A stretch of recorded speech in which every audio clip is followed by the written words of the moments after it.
Greetings, everyone. This is Terry Naturally with another edition of Terry Talks Nutrition. I'm the host of Terry Talks Nutrition. I'm here to share with you ideas, concepts, science, and all the above to help you have a better quality of life. I don't know if I can help you live to be 120, but I think I can help you live a quality of life no matter how long you live. You can have a better quality of life. And that's what it's all about. We make the choices. We decide what diseases, I can't say that. We have diseases, so-called diseases. I call them metabolic disorders or dysfunctions. And we are the ones that bring it on. Sorry to say, because 98% of all disease is caused by lifestyle choices, not by genetics. Only 2% of our so-called metabolic disorders is brought on by genetics. The rest is how we live, the environment which we live in, that we create. We create the environment that we live in. So I'm here every weekend to share with you ideas that you can change your life and how you can change your life. And if you want to, I can lead you to where you can make some changes, but I can't make the changes for you. That's all up to you. You have to make the changes.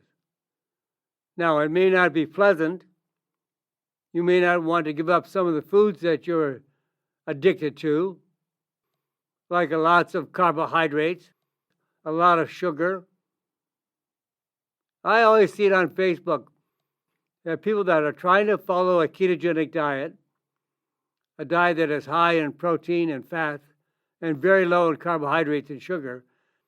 And they're always trying to find some substitute that is like what they were used to eating, but now they want to make it into a keto diet or a keto food. It just can't always be done. You have to bear it up. You have to decide what you want. You can have health no matter how old you are, no matter what you're facing.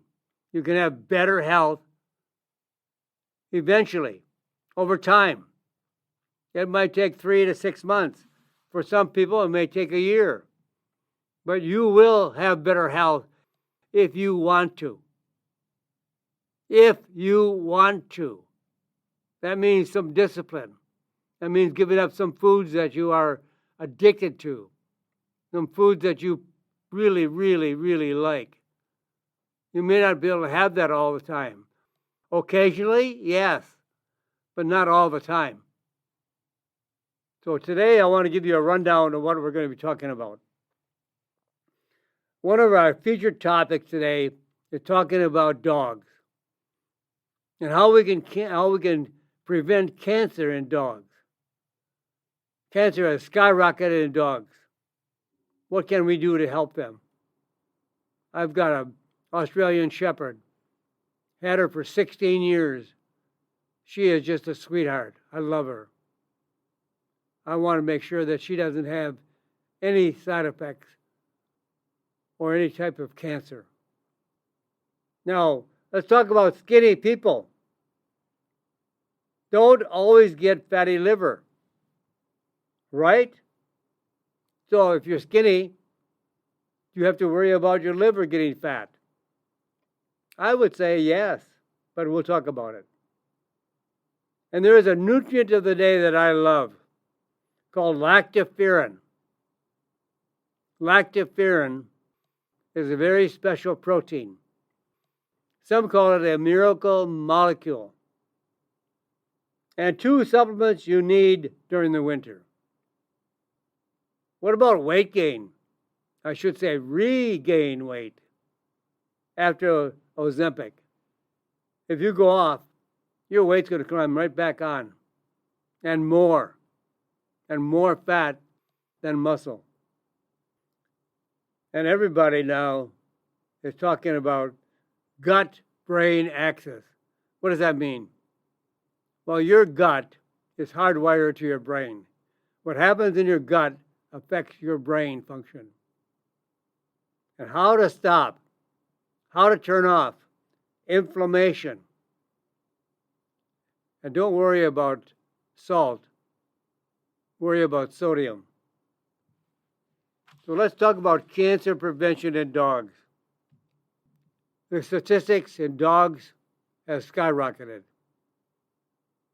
According to the best data we have right now, 1 in 4 dogs will get cancer. And half of all the dogs over 10 will die with a form of cancer. Some breeds of dogs are very particular prone to cancer.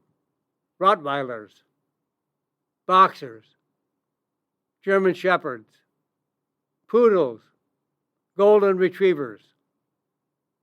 Over 60% of all Golden Retrievers die from cancer. And the common types of cancer in dogs include melanoma, mast cell, a type of skin cell cancer, and bone cancer. What can we do to help them? Well, first of all, diet and exercise. Well, that's important for people and pets. But right now, let's focus on pets. They're a family member. And when it comes to diet, don't feed your dogs off the table. Feed your pets, the best quality of food you can afford. Not everybody has an unlimited budget, but try to find the best food you possibly can within your budget to help your pet, your dog. And never lawn chemicals. I have no sprays on my property. I have the most luscious, golden, beautiful yellow dandelions in the spring. My yard is just full of them, and I love them. They are a flower, and they have medicinal value. Why would I want to spray them? No lawn chemicals, because studies have linked professionally applied lawn pesticides to increased risk of bladder cancer and lymphoma in dogs. They pick it up on their paws, or they eat grass. Now, beyond the diet, exercise. According to data from 2014, 53% of dogs and 58% of cats are overweight and obese. That comes from feeding them off the table. Scraps, table scraps. Extra pounds in pets will lead to inflammation and cancer, heart disease, diabetes, makes arthritis problems even worse. Now, these are your pets. They're part of your family, our family. Why would we want them to be overweight? Which we know from all the data leads to inflammation and cancer, heart disease, diabetes, and arthritis. So get up yourself. Get yourself moving and take your pet with you. Now, what can you do about prevention, cancer prevention in dogs? The number one supplement or ingredient for dogs is curcumin, even like adults or humans. Curcumin is very safe and very effective for dogs and cats. stops cancer cell formation, multiplication of cancer cells, and the spreading of cancer cells. In cell studies in the laboratory, exposure to curcumin reduced canine bone cancer cell proliferation by up to 70%. 70%. In overweight cats, supplementing their diet with enhanced absorption curcumin for 8 weeks significantly reduced certain markers of inflammation. And inflammation is the root cause of cancer. Just like people, curcumin is not well absorbed in animals. In dogs, combining curcumin with turmeric essential oil has shown to increase the absorption by 700% over plain curcumin. Now, the dosage for a small dog, about 375 milligrams of curcumin daily with turmeric essential oil for the absorption. In large dogs, I would recommend 750 milligrams once daily. And there's a real big bonus to this. Because of curcumin's anti-inflammatory effects, it is also a great option for relieving pain, both in humans, pets, dogs, cats, such as arthritis pain. So you'll lower the pain of arthritis.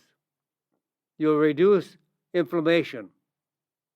You'll prevent cancer by using a form of curcumin that is complex to the essential oil from the roots of turmeric. Turmeric is a spice. Wonderful, wonderful spice. I use it all the time. Everything, my steaks, my eggs, my whatever, looks orange because I put so much turmeric on it as a spice. Now that spice is only 2 to 4% curcumin. That's not enough curcumin based on the studies we have seen that can prevent cancer or reverse cancer. Now, in studies with colon cancer, studies at City of Hope Hospital in Los Angeles, in their laboratory of alternative medicine, 28 to 30% less cancer when giving them curcumin as a preventative. This is a wonderful, wonderful bonus. Keeping your pets healthy. And remember, make yourself healthy as well.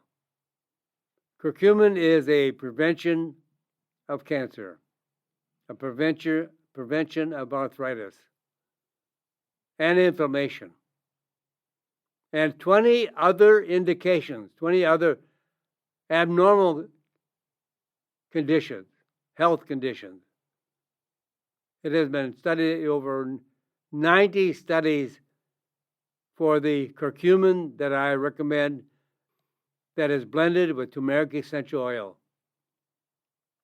But there's been over 25,000 studies on curcumin. It's the second most ingredient that has been researched and scientifically proven to be highly effective. Don't let this go unnoticed.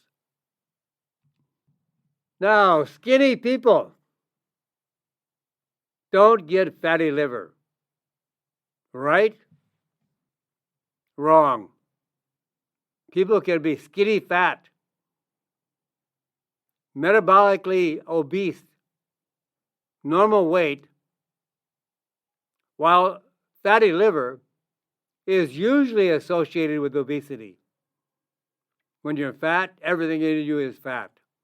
your organs, your abdominal cavity, your liver are all overly fat. But even lean people, skinny people, can get fatty liver. What it really means is that fatty liver literally means excessive fat deposits in the liver. And now new research finds that up to 20% of people with fatty liver have a normal weight and structure, a normal BMI.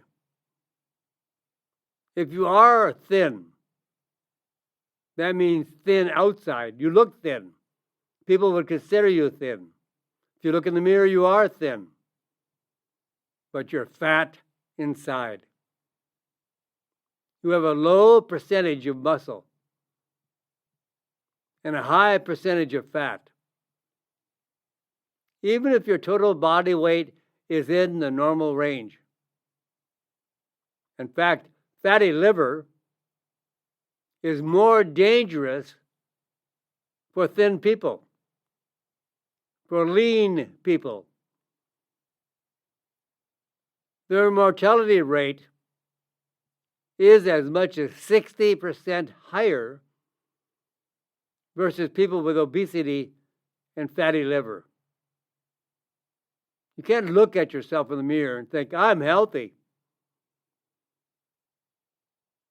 Because liver enzyme levels may not be as high versus people with obesity, but lean people, thin people with fatty liver have a much higher inflammatory process and inflammation levels, and it often takes longer for doctors to diagnose the problem because there are no signs or symptoms. There's no pain, generally speaking, unless it's too late or far late. As fatty liver, so their disease is more advanced before treatment is diagnosed and offered. Now, here are some early signs of fatty liver. Listen up. Talk to your doctor if you feel very tired and you have pain in the upper right area of the belly. You have lost weight without trying. For a healthy liver, there are some things we can't do nutritionally. Skip the sugar and carbohydrates. Why? Because that's what makes us fat. When you look in the mirror, you can see fat. When you look down, you can't see your shoes. And you've got belly fat. If you've got belly fat, you've got fat within your abdominal cavity that's gorging into your liver, infiltrating into your liver, infiltrating throughout all your organs and glands. You are overly fat, inside and outside. So what do you do? What can you do? Well, for a healthy liver, I would highly recommend around 400 milligrams of antigraphis.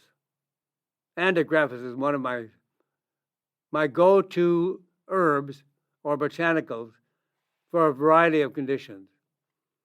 It covers so many things that it's almost like a tune-up on your body, like a tune-up on your car. You want to make sure everything is working right. Well, antigraphis is responsible for making everything working out right, tuned up.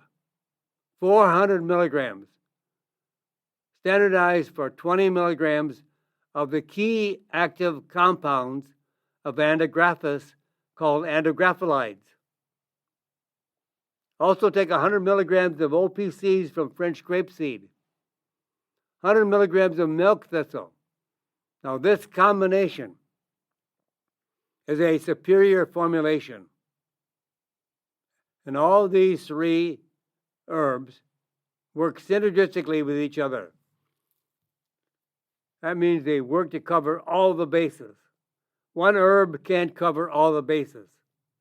When you put 2 or 3 together, or 4 or 5, they cover all the pathways, all the genetic messages, rather than just one herb. So antigraphis reduces fat deposits in the liver by 33%, over a third. In patients with fatty liver, grapeseed extract reduced liver enzyme levels by 46%, and liver enlargement by about 10%. And in human clinical trials of patients with liver disease, treatment with milk thistle. It's that beautiful thistle you might see growing out in your yard. It grows everywhere. It's got that purple top, really a beautiful purple top flower. It's a thistle. So it's not like a blossom. But the milk thistle reduced elevated liver enzymes by up to 30%. In some cases,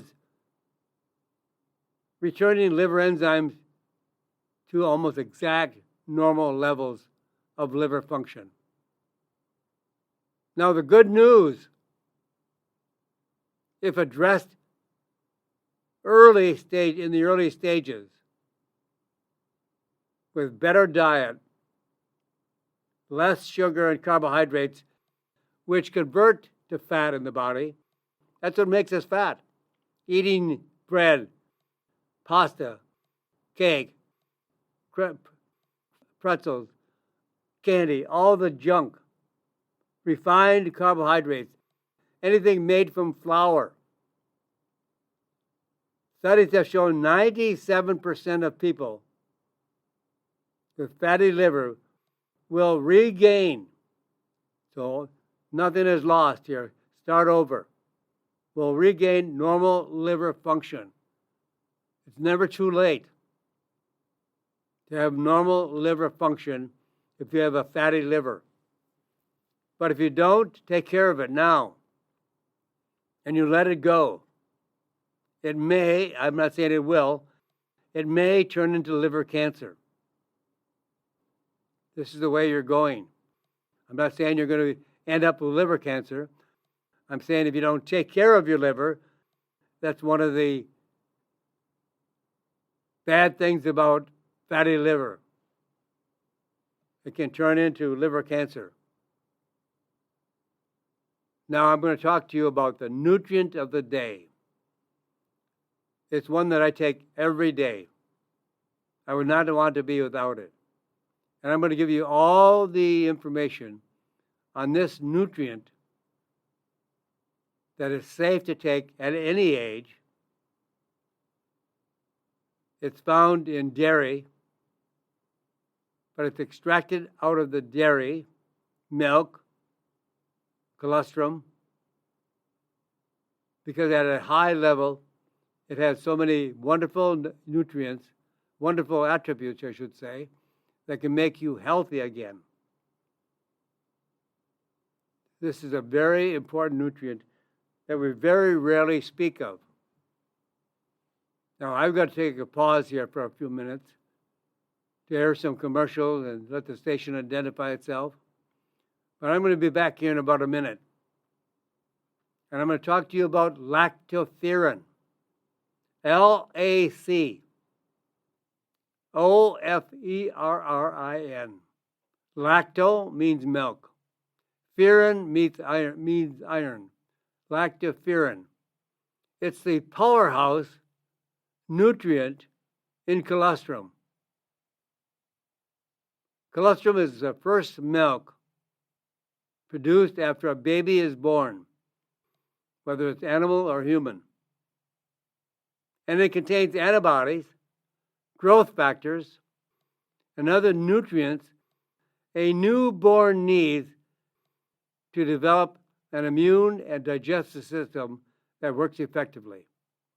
Now, when I come back, after pausing for a minute, I'm going to talk to you about how you can start using lactoferrin and why you should be using it and what benefits it has and how easy it is to take it as a supplement. So I'll come back right after this, right here on Terry Talks Nutrition. I'm Terry Naturally. Welcome back, my friends. This is Terry Naturally with Terry Talks Nutrition.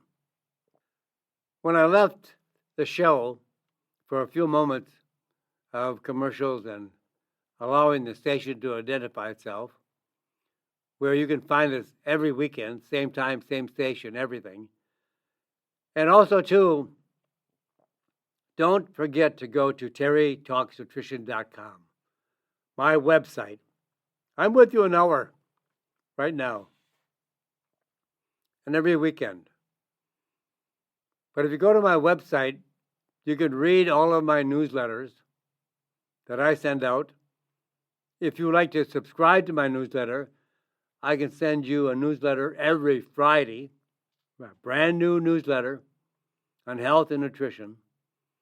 You can listen to my radio show if you've missed one of the radio shows, or if you want to hear it over again, or if you had to leave early and you didn't finish off the radio show. There is so much on my website that you could read and listen, as they say, till the cows come home. But as I was leaving the show in the previous half hour, I started talking about lactoferrin, L-A-C-T-O, lactoferrin, F-E-R-R-I-N. Lacto means milk. Ferrin means iron. So I'm going to describe to you why I like this nutrient, which many, many people don't even know about, don't use, but maybe you won't use it even after I talk about it, but you should know about it. Now, colostrum is the first milk produced after a baby is born, whether the baby is human or animal. And in that colostrum, it contains antibodies, growth factors, and various other nutrients a newborn, human or animal, needs to develop an healthy immune system and digestive system. So lactoferrin is a protein found in relatively high levels in colostrum, but in lower levels in mature milk. So colostrum is that first milk. When you feed by breast milk, it isn't the milk that feeds the baby for long term. You can breastfeed for a long time. But in the first few days, about 3 days, breast milk is not there. Colostrum is. It's spelled C-O-L-O-S-T-R-U-M, colostrum. Now, cow's milk, colostrum, and lactoferrin isolated from colostrum are used in nutritional supplements. But you can get colostrum from any animal: sheep, goat, cow, camel, whatever, buffalo. And for concentrated, targeted effects, why would we want to use lactoferrin? Well, it's my choice to normalize iron levels. It does not contain iron, but it manages the absorption of iron.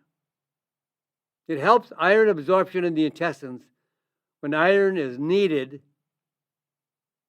and binds excessive iron in the bloodstream to keep iron from causing harm when it isn't required. So it regulates and manages the absorption of iron and the need for iron. Now, why? I don't need iron, but I still use lactoferrin for a number of other reasons. It kills pathogens. It kills germs. It kills viruses, bacteria, fungus.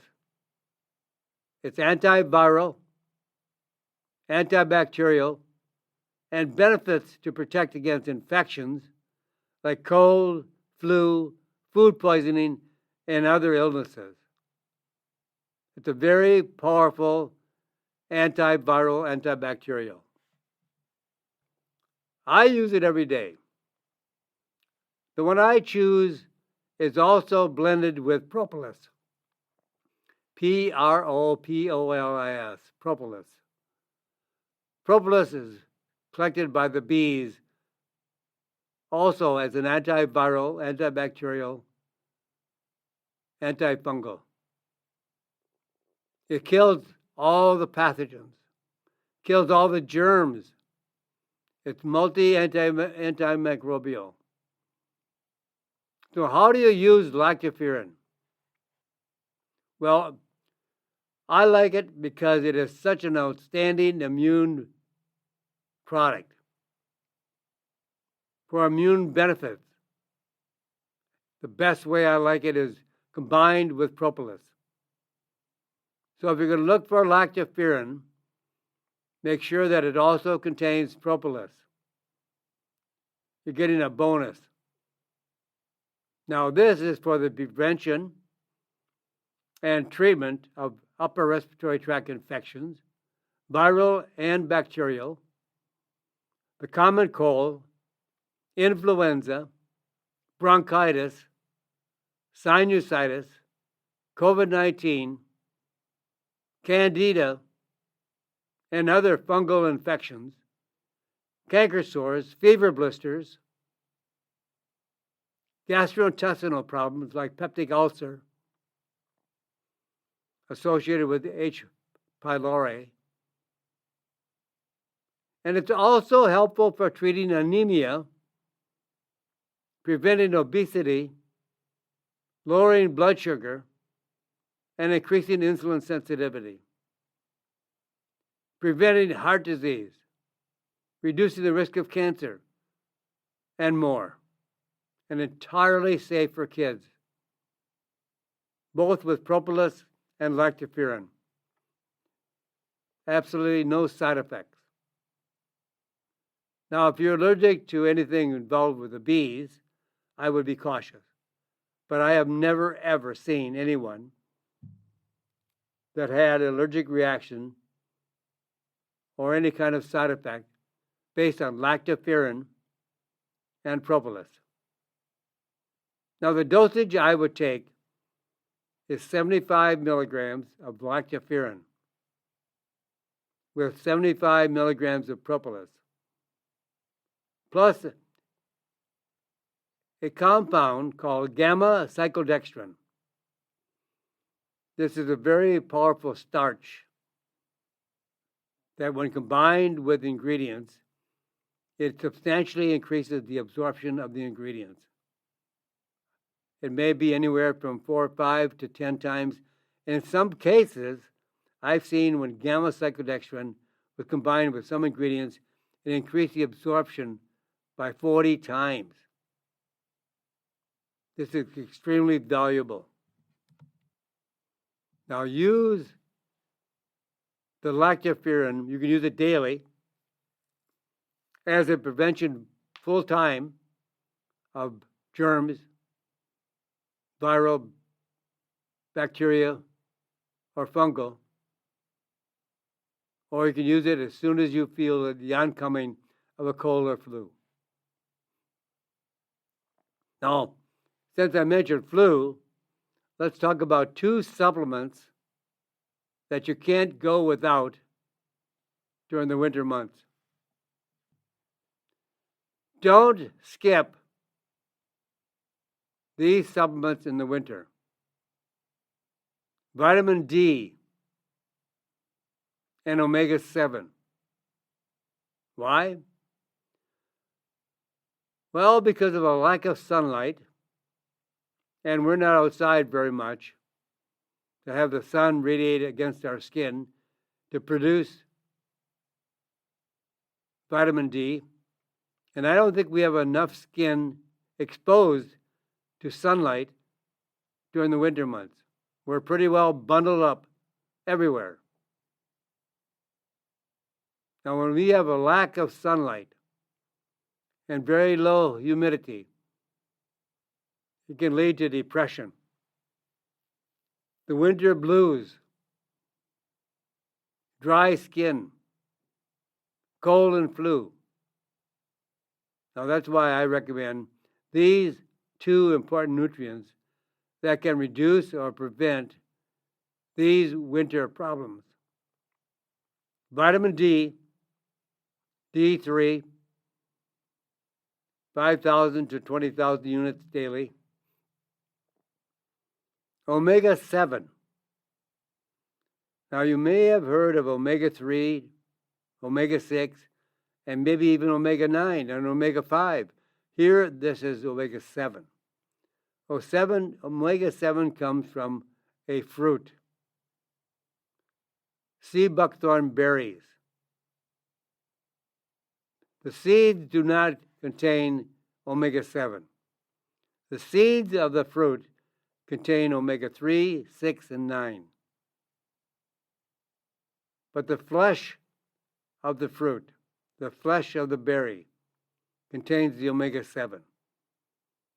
And omega-7 gives you a very moist mucous membrane in your mouth, throat, eyes, vagina, intestinal tract, and your skin.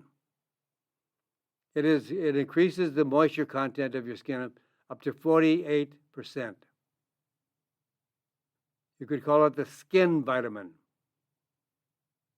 because it has so much to do with healthy skin, healthy mucous membrane. If you stick your finger in your mouth and you feel the side of your cheek inside, that's the mucous membrane. It's wet and sticky. Now, we have cavities like that in our body that contain mucous membranes. The skin is a mucous membrane, although it's dry. But it's the largest mucous membrane within our body, or with our body. And omega-7 keeps everything moist, hydrates it. So if you're dried out, your skin is dried out from household air, central heating, very low moisture, very low humidity, omega-7 brings back the hydration of your body. So vitamin D, why is vitamin D so important for winter months? Because it is synthesized in response to sunlight. So unfortunately, short winter days reduce vitamin D levels. We can't make it. When the sun shines on our skin, it's a ha-ha because it radiates against cholesterol under our skin, another good thing for cholesterol, and makes vitamin D. We make vitamin D from cholesterol. And here's to prove it. A study of young adults living in northern latitudes found that 11% were deficient in vitamin D at the end of summer. But by the time they came to the end of winter, 30% of those kids were deficient. Vitamin D is extremely essential for keeping the immune system strong and reducing the risk of cold and flu. And omega-7 helps skin stay hydrated, moisturized. You won't see water running off your skin, but it'll be soft and hydrated. In a recent survey of over 2,000 American adults, 83% of their skin felt different in the winter, drier, scalier. 77% had problems with dryness. 41% were bothered by itchiness. And omega-7 from sea buckthorn berries and seeds shown to reduce dryness by 48%. We are pretty much dried out in the winter months. So what to know and how to take. Look for vitamin D3, not D2. D2 is the plant source of vitamin D. But we need the animal source, the human source, and that is vitamin D3. That's the form that's found in the human body when the sun makes it. The sun radiates against the skin. So we have to have a lot of skin exposed to make vitamin D3. So we don't know how much everybody should take. But at least take 5,000 IUs daily all year long, not just winter. There's so many other great benefits of vitamin D that you should take it every day throughout the year. And look for omega-7 from sea buckthorn berry and seeds. And why do I say the seeds? Because the sea buckthorn berry, the plant, the fruit, the flesh of the fruit contains the omega-7. In the seeds, they contain 3, 6, and 9. So now you're getting omega-7, omega-3, omega-6, and omega-9. So starting out, I would take 500 milligrams up to 6 times daily. So maybe take 2 500 milligram soft gel capsules 3 times daily, 1 or 2 with each meal. And as you see your skin improving, you can start reducing the dosage maybe to 1 or 2 daily. If you can find the same formulation for your eyes, people that have very dry eyes because of contacts, because of allergies, because of the dry, low humidity in the house, we're all bound to the house and to the office, and most times we don't get out enough times to have fresh air. So take this for your eyes as well. Be wonderful. Now, what about weight regain? You may have lost weight on Ozempic, but now after you stop Ozempic, what's going to happen? Uh-oh. More weight added on. What do you know and how to take, huh? The pounds came right off when you started taking Ozempic, right? The GLP-1 drugs, all are associated with weight loss. People jumped on the bandwagon. I can eat all I want. I can eat what I want. And all I have to do is take a drug and I'll lose weight. That's not the way to do it. I want you to do it the right way, the healthy way. Get rid of the sugar. Get rid of the carbohydrates. Go on a low-carb diet. Plenty of good protein. About 120 grams of protein per day. About 180 grams of fat per day. And about 20 to 40 grams of carbohydrates per day. And you will shed weight just as easily and be healthy. But once a person stops taking these drugs, the weight comes right back. And more. That's a catch. And more. Now, every time you lose weight, 35 to 50% of the weight you lose is muscle. So while you lose fat, you're getting weaker, having less muscles, a lower muscle tone. You don't look as good. You're more fatty. You're fatty, skinny. And in a new study, researchers followed 39 adults who stopped taking the GLP-1 drugs after they lost significant weight and compared their health with people who had changed their diets to a low-carb diet and increased exercise to lose weight. That's the way to do it. You don't need a drug. Don't drug yourself. And within a year, the group that was medicated with GLP-1 drugs had regained, let me say that, regained every pound they lost while taking the drugs, and their blood pressure and cholesterol levels increased as well. Drugs are never, never, never the answer. Maybe it can do it faster, but it's not going to help you be healthier. And the people who lost weight through diet, low-carb diet, and exercise didn't lose as many pounds, but they kept the weight off longer. As long as you stayed on the diet, the low-carb diet, and you included some exercise, the weight stayed off longer, and you had more muscle. Muscle keeps you upright, gives you better posture, gives you more strength. You don't have to have somebody pull you off the toilet or pull you out of a chair. And overall,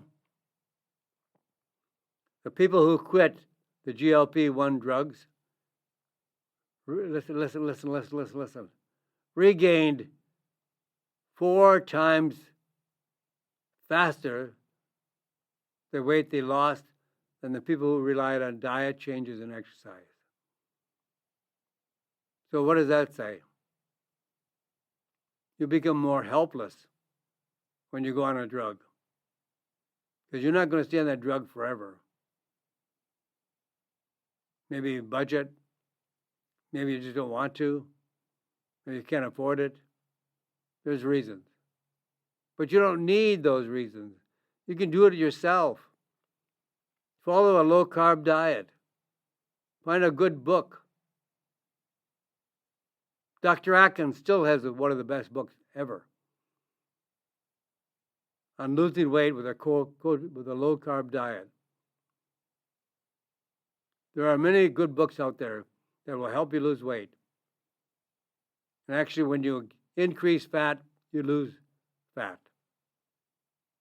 So don't let anybody tell you that when you take fat or use fat or include fat in your diet, you're going to get fat. You will not get fat.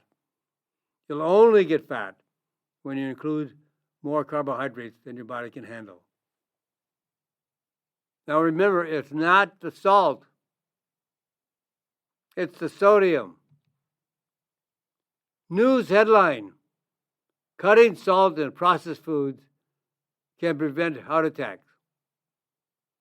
What the headline gets wrong, it's not the salt, it's the sodium. Salt, the chemical name is sodium chloride, is a source of sodium, but sodium can come from other ingredients as well. For example, 1 can of Campbell's chicken noodle soup has 2,225 milligrams of sodium. A can is typically 2.5 servings, which is almost an entire day's recommended sodium intake unless you split the can with a friend. There are at least 3 sources of sodium in this product: chicken stock, enriched noodles, wheat flour, eggs, niacin, and all the other vitamins that they've included. But it contains 2% of salt, monosodium glutamate, sodium phosphate. These are all included in the can of soup. Don't need it. We're looking at food made in the United States that has 100 or more ingredients. And there's like 5 ingredients in the same food that's made in Europe. Go figure. Sodium, not salt, causes you to retain water, which raises blood pressure. For better health, cut your intake of processed foods and read labels for sodium content, not just salt. Sodium. Look for the content of sodium. How much sodium are you taking in? Not how much salt. Salt is a source of sodium, but not just sodium. So that, my friends, my hour is already gone. I just hate to leave you, but not all is lost, because if I leave you, I'll be able to come back. And I'll be back next week, same time, same station. Just join me again. If you found us now, you'll find us again. And I'm Terry Naturally, and this is Terry Talks Nutrition. Say a prayer for this crazy world. Let's get back to somehow of a normal type of life. And that, my friends, God bless you. And God bless this great country. Thank you for listening to Terry Talks Nutrition Weekly Show. Don't forget to subscribe and leave a review on your favorite podcast platform, including Apple, Google, and iHeartRadio.